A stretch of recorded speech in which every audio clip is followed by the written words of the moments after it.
Morning team, Macho Models here, bringing it home with the X-29. So this will be the last video for that, and before I get started, I wanted to thank everybody for following along with this build and all the great comments. I really hope you enjoyed this build series. I know I enjoyed documenting it, and I'm looking forward to doing this for future builds. Maybe truncate just a little bit, but hopefully you guys really dug the content. So I'll break this into 3 parts for you. The first part we'll do the good, we're going to do the bad, and then I'll give you some overall summary thoughts on how I thought all of this went. So first up, let's start with the good news. The good news is I learned a lot of techniques that I didn't have before or that I really needed to get proficient with. So in no particular order, I'll just kind of dance around the model. The decals. So the decals are both good and bad here. I learned working with these really large decals and how you have to think through and plan this out. I also learned a lot more patience with working with decals. So, typically for Gundam stuff, I'm working with smaller decals, really, a long decal like this body right here. You have to be very patient and to think through. I also learned this new chipping technique, which I hope you guys dug the video and the photos on. So I don't regret digging into the plastic. Maybe I did it a little bit too much on some spots, but I really like the way that this looks, and I'm looking forward to translating it into my other work. Another really good aspect too that I learned was oils. So oils, admittedly I've worked with them maybe like 3 or 4 times. And I can say that with a degree of confidence that the more you work with it, the more you'll feel comfortable with it.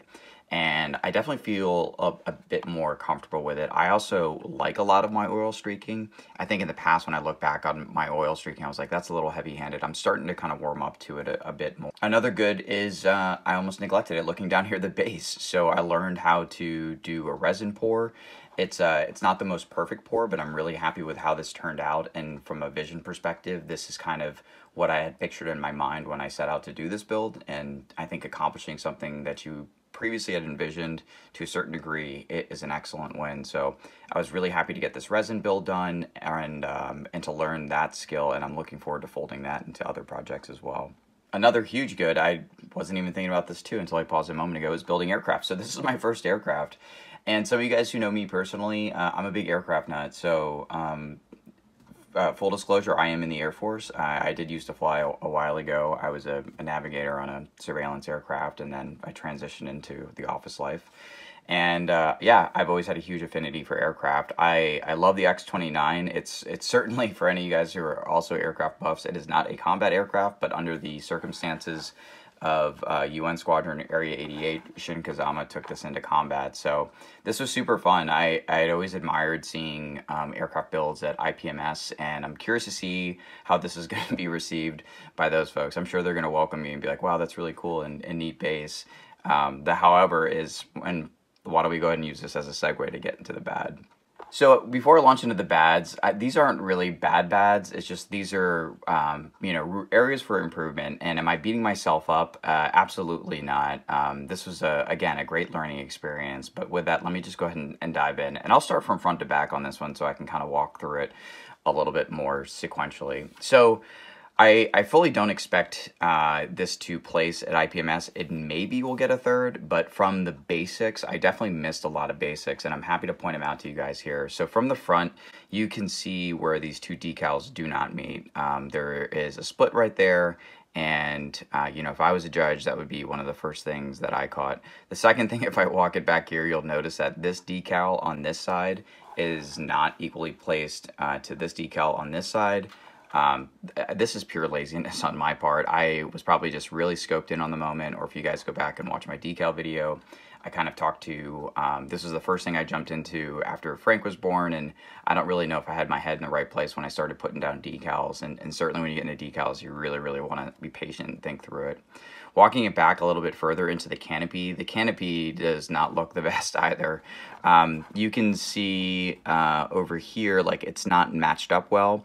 One thing that I kind of screwed up with the canopy that I wish I'd done better was I left it on the sprue until the very until it was actually ready to paint it. And what I wish I had done was, when I was doing all of the dry fitting, I wish I had taken the canopy and started to shape it and figure it out together and got a better picture about how it all fits. And I think that this would have been a little bit more flush. I probably could have tightened up this edge right here.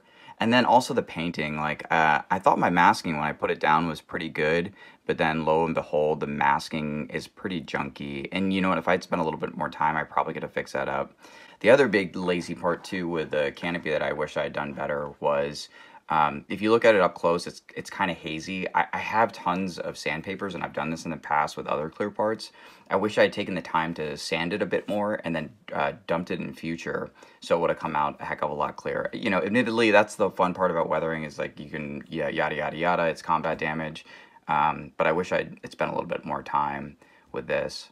Another area for improvement too, and it's kind of hard to see, when I did all my dry fitting and everything, and was doing my sanding and cleaning up seam lines, you'll notice over here, I don't know if this is actually painted.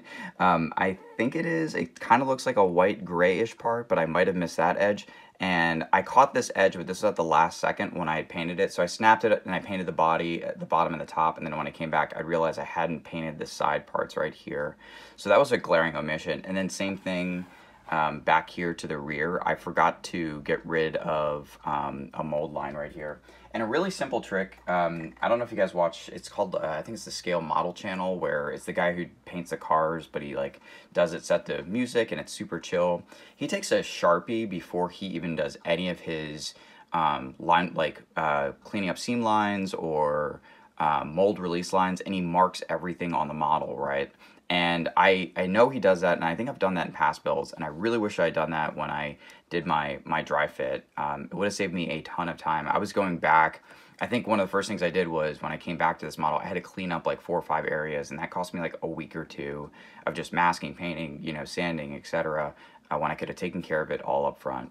Another bad slash good part was the decals, and I've already talked to this kind of at length, but you know, again, the moral of the story, if you didn't watch my decal video, is work from front to back. If you're working with all of these decals, think about how they're going to flow and intersect together. So, and in summary, I started in the back and then I drove to the front, which is so dumb. I wish I had these placed first and then tacked on every decal aligned to it thereafter, instead of starting in the back and then walking in the front, because you can see where the additive errors, you know, come up here in the front, versus if I'd started in the front and worked to the back, the errors probably would not have shown as much as they do in the front, which is a huge viewer point of interest.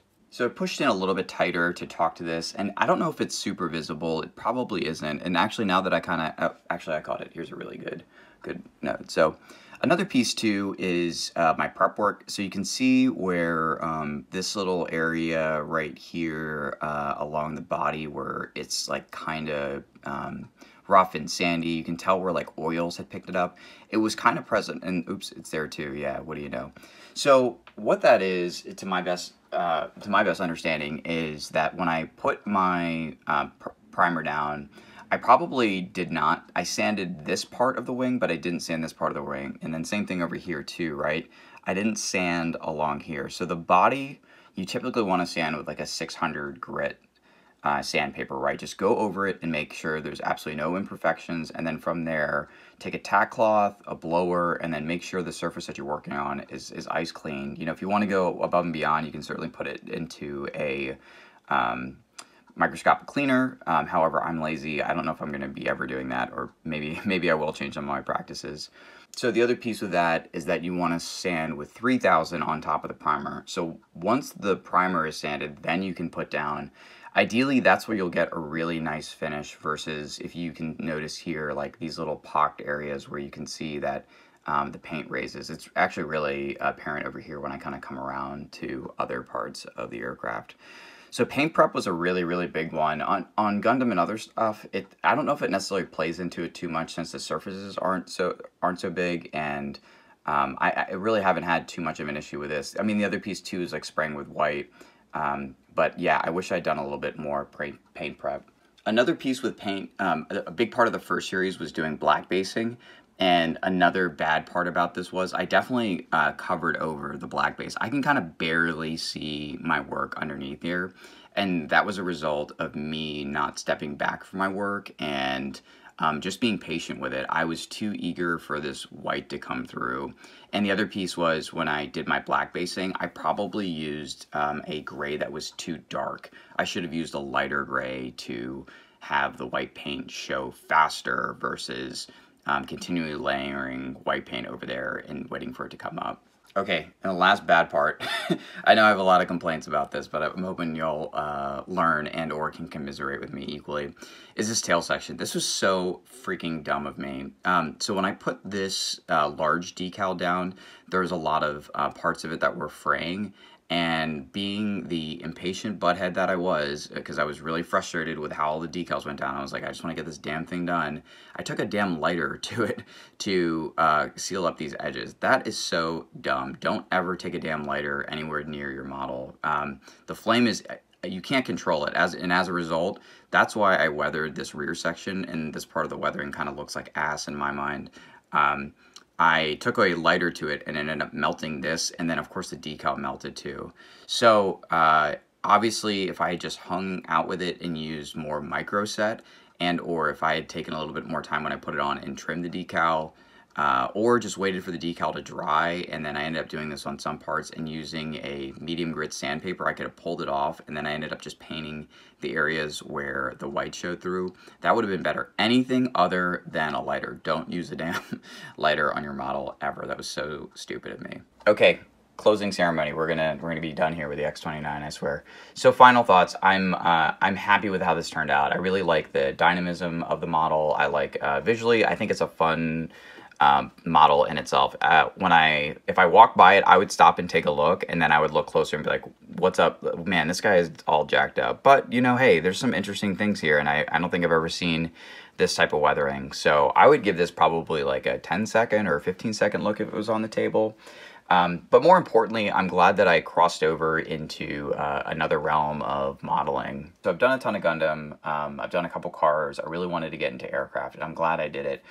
Much like cars and a lot of the other modeling world, once this thing is sealed, it's sealed, right? Like Gundam, there's so much modularity with it. However, when you're working with aircraft and other types of builds like this, you really have to be present with a model and thinking mid to long term. It's not so easy to work point to point. And I learned a ton from that. I also, too, you know, the resin base was super fun, and doing black basing, doing the chipping and the oils, a ton of new skills that I picked up. So this is awesome, and I'm really glad that I did it. All right, y'all, that's it for the X-29. Thanks for following along with this. It's been a lot of fun, and I hope you enjoyed the adventure as well. Please like and subscribe if you guys haven't already, and I love seeing all the comments down below. Lots of great discussion going on. I also have a Patreon too, so if you dig this video and just like the cut of my jib, go ahead and visit Patreon and leave me a tip in the tip jar. I really appreciate it. Thanks again, and of course, whatever you guys are working on, whatever you guys are getting after, be sure you make it macho.